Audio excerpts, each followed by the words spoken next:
Assalamualaikum warahmatullahi wabarakatuh. Selamat sore. Mohon izin saya akan mempresentasikan efektivitas manajemen risiko pada sektor keuangan di bank swasta Indonesia. Yang pertama, jenis-jenis risiko utama yang biasa dihadapi di bank swasta. Adapun beberapa risiko utama yang dihadapi bank swasta sebagai berikut. Yang pertama, risiko kredit. Risiko kredit ini adalah risiko paling fundamental dalam perbankan.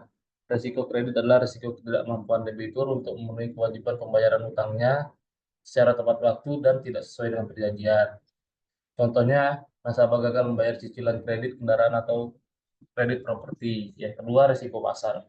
Risiko ini berkaitan dengan fluktuasi nilai pasar dari aset dan liabilitas bank yang dapat disebabkan oleh perubahan suku bunga, kurs valuta asing, harga komoditas atau indeks pasar lainnya. Sebagai contoh yaitu penurunan nilai portofolio investasi bank akibat penurunan indeks saham. Yang ketiga, risiko likuiditas.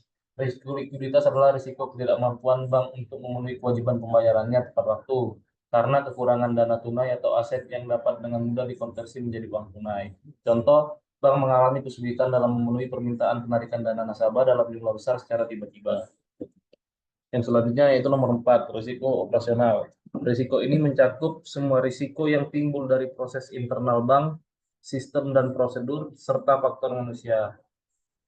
Contohnya yaitu kegagalan sistem IT, kesalahan pencatatan data, atau penipuan oleh karyawan. Yang kelima, risiko hukum. Risiko hukum adalah risiko kerugian finansial yang timbul akibat pelanggaran terhadap peraturan perundang-undangan yang berlaku. Sebagai contoh, yaitu denda atau sanksi yang diberikan oleh regulator akibat pelanggaran peraturan perbankan. Yang keenam, risiko reputasi. Risiko reputasi adalah risiko penurunan kepercayaan publik terhadap bank akibat peristiwa negatif yang melibatkan bank tersebut. Sebagai contoh, yaitu apabila ada skandal korupsi yang melibatkan manajemen bank atau berita negatif tentang kualitas layanan bank. Yang ketujuh, risiko strategis. Risiko strategis adalah risiko yang terkait dengan keputusan bisnis strategis yang diambil oleh bank. Contohnya kegagalan ekspansi bisnis ke pasar baru atau kesalahan dalam memilih produk atau layanan yang akan ditawarkan. Yang terakhir yaitu risiko lingkungan. Risiko lingkungan adalah risiko yang timbul akibat dampak negatif dari aktivitas bank, baik terhadap lingkungan. Contohnya yaitu kerugian finansial yang timbul akibat tuntutan hukum dari masyarakat yang terkena dampak pencemaran lingkungan oleh proyek yang dibiayai oleh bank. Yang kedua, adapun mitigasi risiko untuk menghadapi tantangan tersebut. Di sini ada 5 mitigasi risiko untuk menghadapi tantangan tersebut, yaitu yang pertama, sistem manajemen risiko yang komprehensif. Sistem manajemen risiko yang komprehensif adalah suatu pendekatan yang menyeluruh dan terstruktur untuk mengidentifikasi, mengevaluasi, mengelola, dan memantau risiko yang dapat mempengaruhi kinerja organisasi atau perusahaan. Dalam konteks perusahaan yang beroperasi di pasar modal atau bidang investasi, sistem manajemen risiko yang efektif sangat penting untuk memitigasi risiko yang berhubungan dengan fluktuasi pasar, perubahan regulasi, keputusan operasional, dan berbagai faktor eksternal lainnya. Yang kedua yaitu penetapan batas risiko. Penetapan batas risiko adalah langkah penting dalam sistem manajemen risiko yang komprehensif yang bertujuan untuk menentukan sejauh mana organisasi atau perusahaan bersedia untuk menanggung risiko dalam rangka mencapai tujuan bisnis mereka.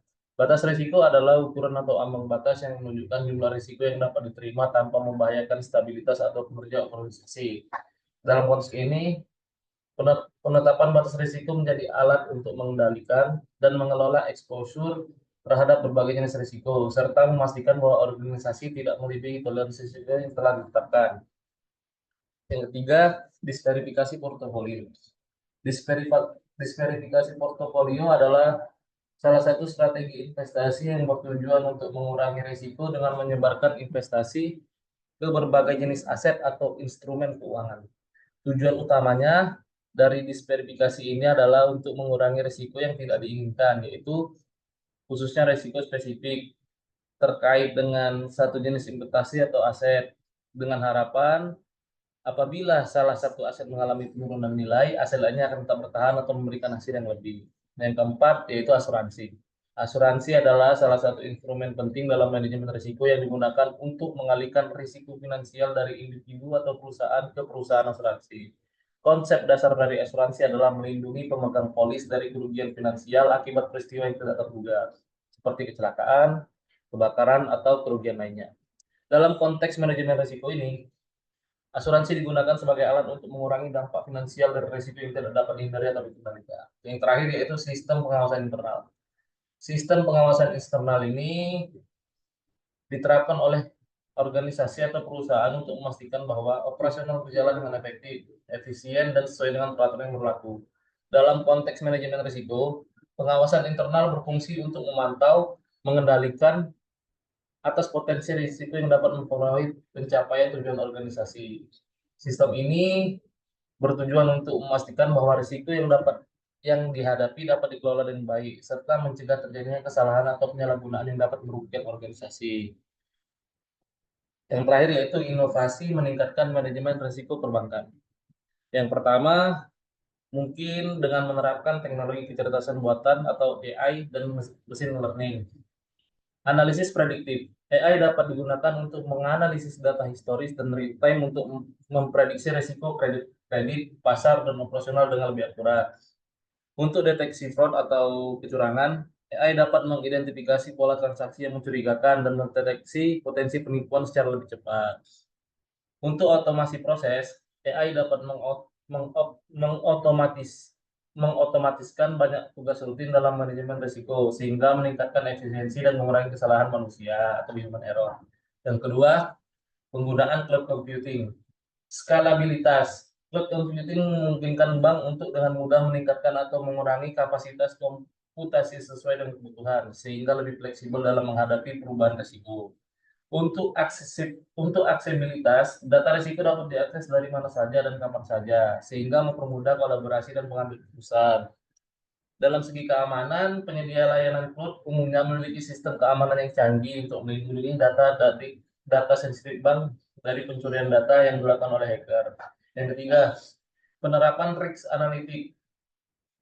Di sini terdapat data driven decision making, yaitu risk analytic memungkinkan bank untuk membuat keputusan berdasarkan data akurat atau terkini. Jadi dianalisa dari kecenderungan data yang sudah ada. Yang kedua, identifikasi risiko baru. Dengan menganalisis data secara mendalam, bank dapat mengidentifikasi risiko baru yang mungkin belum terdeteksi sebelumnya. Yang ketiga, peningkatan akurasi model risiko. Model risiko dapat terus diperbaiki dan disesuaikan berdasarkan data terbaru. Yang keempat, yaitu dengan memanfaatkan big data. Untuk pemahaman yang lebih mendalam, big data memungkinkan bank untuk menganalisis jumlah besar data dari berbagai sumber, sehingga mendapatkan pemahaman yang lebih mendalam tentang perilaku pelanggan dan tren pasar. Yang kedua yaitu pengembangan produk dan layanan baru.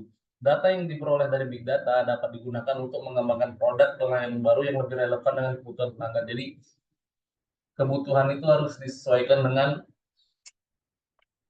ketersediaan yang kita ada. Yang kelima, peningkatan cyber security, perlindungan data. Dengan semakin banyaknya serangan cyber, perlindungan data menjadi semakin sangat penting. Beberapa bank harus menerapkan langkah-langkah keamanan yang kuat untuk melindungi data nasabah dan informasi sensitif lainnya. Yang kedua yaitu insiden respon. Bank harus memiliki rencana respon insiden yang matang untuk mengatasi serangan cyber secara cepat dan efektif. Jangan sampai servernya hancur. Yang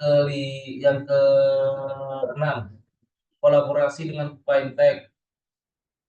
Dalam inovasi produk, fintech seringkali menghadirkan inovasi produk dan layanan keuangan yang menarik. Bank dapat berkolaborasi dengan fintech untuk mengembangkan produk baru yang lebih relevan dengan kebutuhan pelanggan. Karena di era globalisasi ini,